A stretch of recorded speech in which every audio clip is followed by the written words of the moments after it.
Asthma के बारे में बात कर लेते हैं। 2023 तक भारत में जो एस्थमा के पेशेंट थे वो 34 मिलियन से ज्यादा थे। ठीक है। और ये वैसे पेशेंट थे जिन्होंने अपने एस्थमा को रिपोर्ट करा है।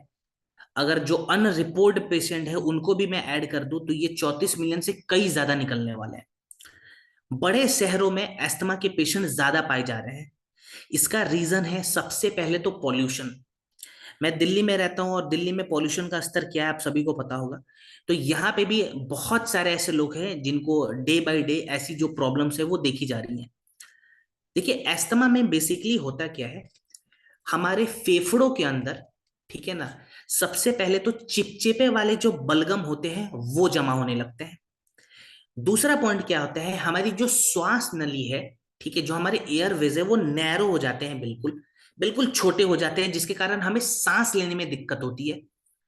और एस्थमा का अटैक मोस्टली आता है रात को, बिकॉज रात को हमारे शरीर में कफ का प्रभाव ज्यादा होता है और उस वक्त हमारी जो श्वास नली है वो और भी ज्यादा धीमी हो जाती है और नैरो हो जाती है, जिसके कारण ऑक्सीजन का फ्लो हमारे लंग्स में हो नहीं पाता। इसीलिए आपने देखा होगा एस्थमा वाले पेशेंट को रात में ज्यादा बेचैनी होती है। प्लस इसका अटैक एक बार और आता है जब हम धूल वाले एरिया में जाते हैं, जब हम डस्ट वाले एरियाज में जाते हैं।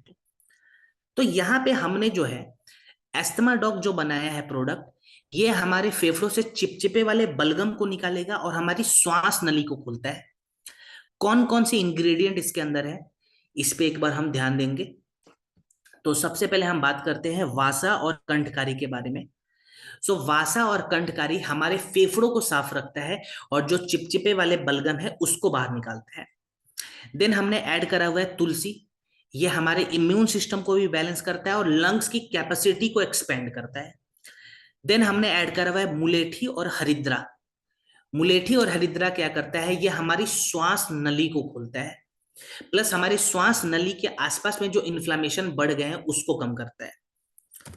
सो एस्थमा डॉग, इसका डोज और इसके साथ साथ हम एक दो चीजें और करेंगे, इस पे भी ध्यान दें।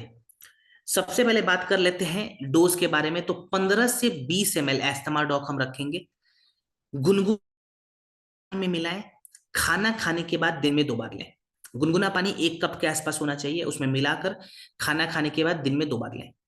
अब इसके साथ साथ हम चाहें तो एलर्जी डॉग भी दे सकते हैं, ये बहुत अच्छा काम करेगा। Asthma dog